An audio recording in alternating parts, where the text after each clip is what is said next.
We're going to do an indwelling catheter, otherwise known as a Foley. So I like to come into my patients' rooms with gloves, wipes, an extra set of sterile gloves, and then everything you need is going to be in your Foley tray. This one is a silicone Foley tray, so if they have any latex allergies, there should not be any problems with that. Hi, Miss Payne, it's Stacy. I'm here to put an indwelling catheter in to help drain your bladder. So you have not gone to the restroom in over 6 hours. And when we did the bladder scan, it was showing that you were holding hundreds of milliliters in your bladder. So this is going to help you empty your bladder. Okay, yes, the doctor did order this. So as always, I know I've been in here a lot. Can you repeat your name and date of birth? J.R. Payne, January 1st, 1960. Still just allergic to penicillin. We haven't gained any new allergies? Okay, perfect. So Miss Payne, this is going to be kind of an awkward position, which is why I have the door closed and I have that curtain pulled, because you're going to feel very exposed. I'm going to roll the covers all the way down, and I'm going to ask you to kind of move your feet together to kind of help open your knees fall, and I'm going to assist you with this, okay? And you're going to remain in this position, and I'm going to expose you while I get everything set up in my kit. Okay? Yes, I know. It feels so awkward. It's like going back to the gynecologist for you. So your whole goal is, on a real human, their hips will allow their knees to come to the bed. On our mannequins, it's best if you just leave their legs straight and let their hips open up. But for your real human patient, try to bring their heels together, and that will help. We call it a butterfly position. It will help their knees open up. But mannequins are unique. They don't have the same hip joints. You want to look at your patient, and the best thing to do at this point in time is to do a good cleaning before you get started on anything. The reason why you're doing a cleaning at this point in time is because you get to study the anatomy. Do you need a friend? You usually do. Can you see everything you're shooting for, and how dirty were they to begin? So at this point in time, I like to give them a good clean. You're going to feel my wipes, and I like to see how well do the labia move. One wipe. Can I see the urethra? Grab another wipe. How much do I have to use the strength in my hands to get to that? Another wipe. Remember, on anatomy, as we get older, things sag. So you may need someone to hold their body up. On males, you may need someone to help expose the penis by pushing on the side to push the penis out of the scrotal sac, because they like to depress inside. So this cleanup session is kind of a, can I see everything? Can I open everything? And do I need friends? And when I say friends, you may have one person holding labia open on this side, you may have another person holding labia on this side, and you may have a third friend shining a flashlight so you can find the urethra, all while you're just doing the skill. So the cleaning process is really your assessment phase. Once that's done, put your wipes away, change your gloves, because we're going sterile now. So I have my trash can nearby. I have an extra set of gloves, and I like to use the bag that your Foley comes in as another trash bag.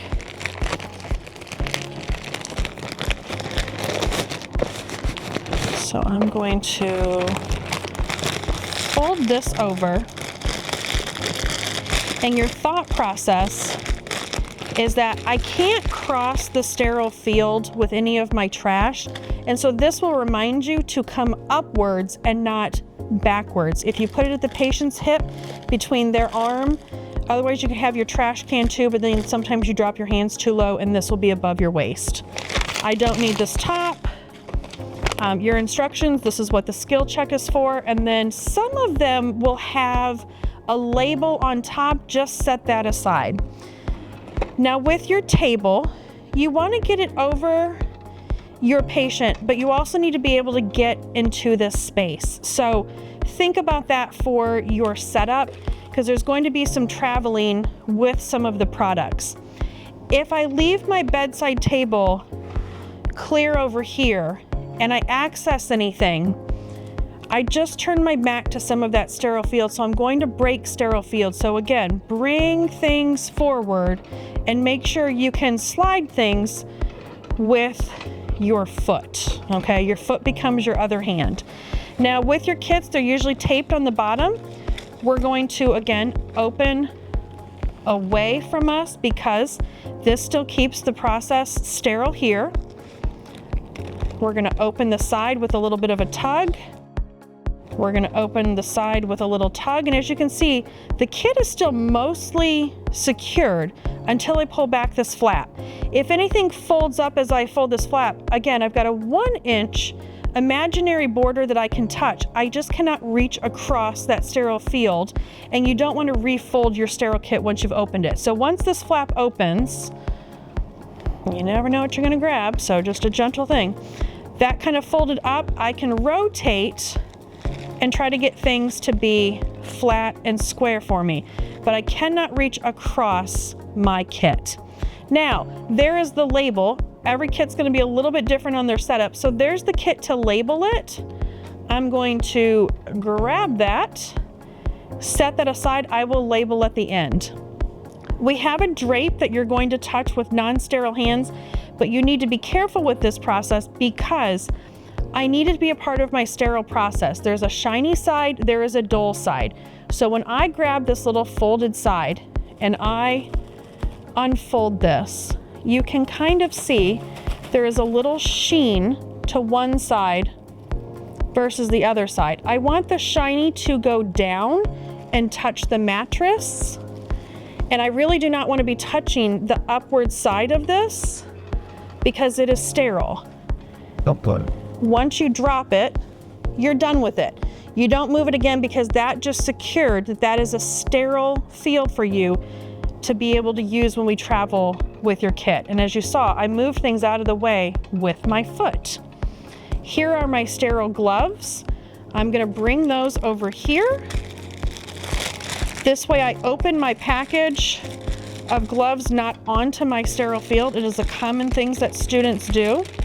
These are some ugly looking sterile gloves, but what you gotta learn in your career is you gotta be able to adjust. Give these always your first attempt and have a backup ready to go. So I'm gonna grab at the wrist, get that glove as unfolded as I can, and get my hand in there without touching essentially the palm of that glove. And that is really folded. And the best thing is to have a little mantra. I will not let sterile gloves defeat me. I will not let sterile gloves defeat me. And there is that thumb. No worries. I can touch this entire glove with my sterile hand to hopefully make this one go a little better. And if it doesn't, we got the backup gloves that we put on next. So I'm gonna get my fingers under the cuff.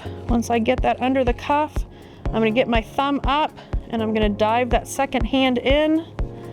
And this is a great challenge for your professor to prove that they know how to put on sterile gloves and maintain sterility.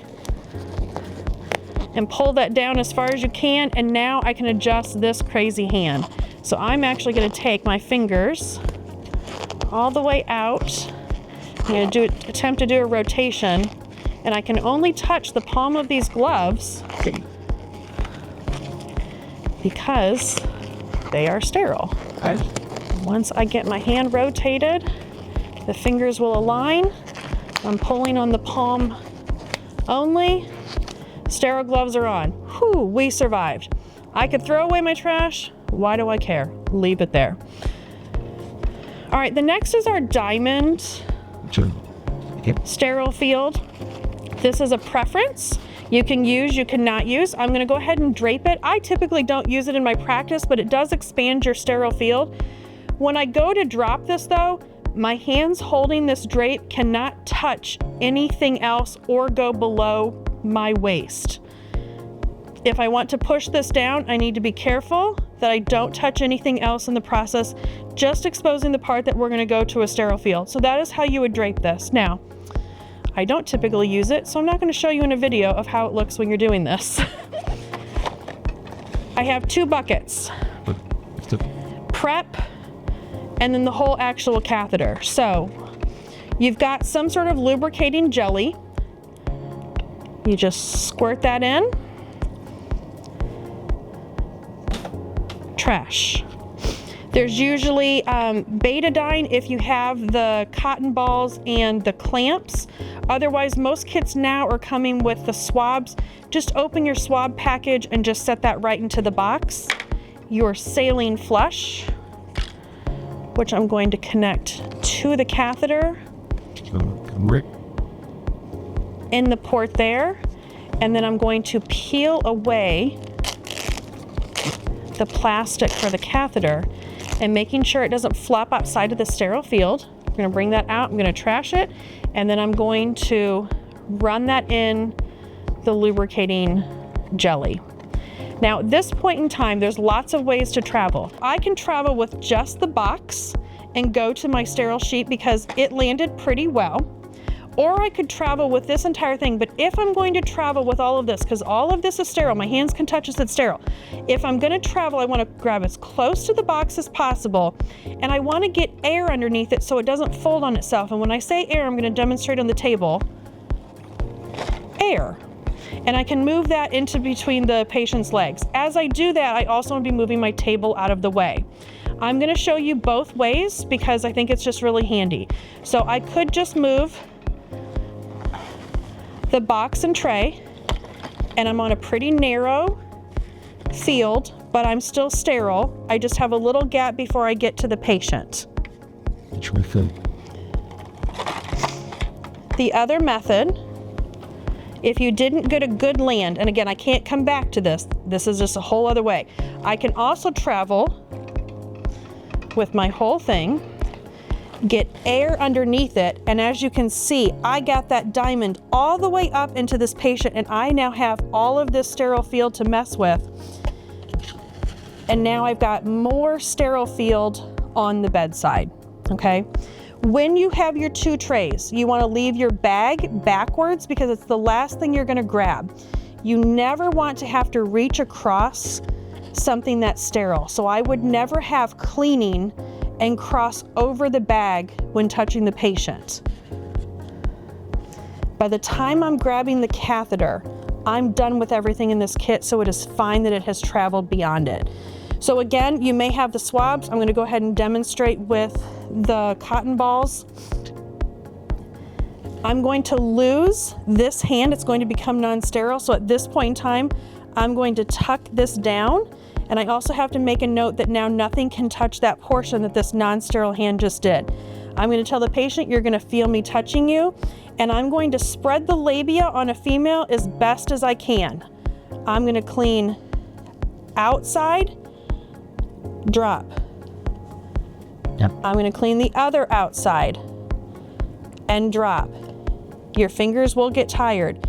You're going to grab one more cotton swab, because you pre-cleaned them, so you shouldn't need all 5.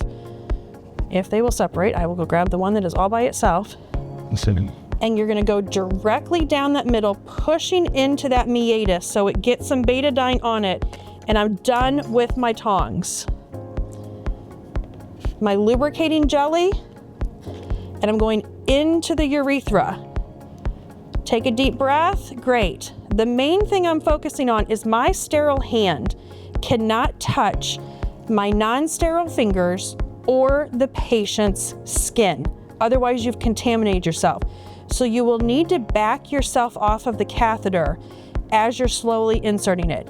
You're also looking to see, do you have any urine coming down the tube? Because on females, once I have urine, I'm just going in 2 to 3 more inches, and then I stop on the female. At this point in time, nothing else is going to be inserted into her, so your non-dominant can come and grab that remainder of that tubing. You inflate your balloon.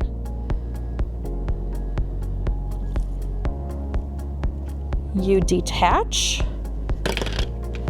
And at this point in time, you're really done with everything sterile. You can breathe again. In the hospital, you're gonna put the leg anchor with some slack to the patient's thigh. If for some reason you work at a low budget hospital, tape will work. And then you're going to hang the Foley drainage bag on the bed frame, not on, there's a little hook down there, but it needs to be below the patient's bladder everywhere they go without any kinks, bends in this tubing. Because if there's any bend in the tubing, the urine is going to back up into your patient. You're securing it to the leg so they don't pull it, because that balloon is inflated. So I'm going to attach that to the bedside frame. I have the imaginary attachment to it, and now I am just cleaning everything up. Now remember, your patient has betadine on them. So back to your original wipes, clean up your betadine and get them covered up because they have felt so exposed while you're cleaning up the remainder of your supplies. You get them comfortable and situated back to where they are happy and feel warm because you had them exposed for so long. You clean up the remainder of your trash. If you had a bag fall over like mine did, you may have to make the whole bed again. And you make sure that this patient has drained roughly the same amount that the ultrasound had found prior to the Foley insertion. You'll sit them up. Sometimes that helps, gravity push it down a little bit. They should be in zero pain. And you are done with your Foley catheter. You can take off your sterile gloves, wash your hands, and get all of their belongings back by them. Oh.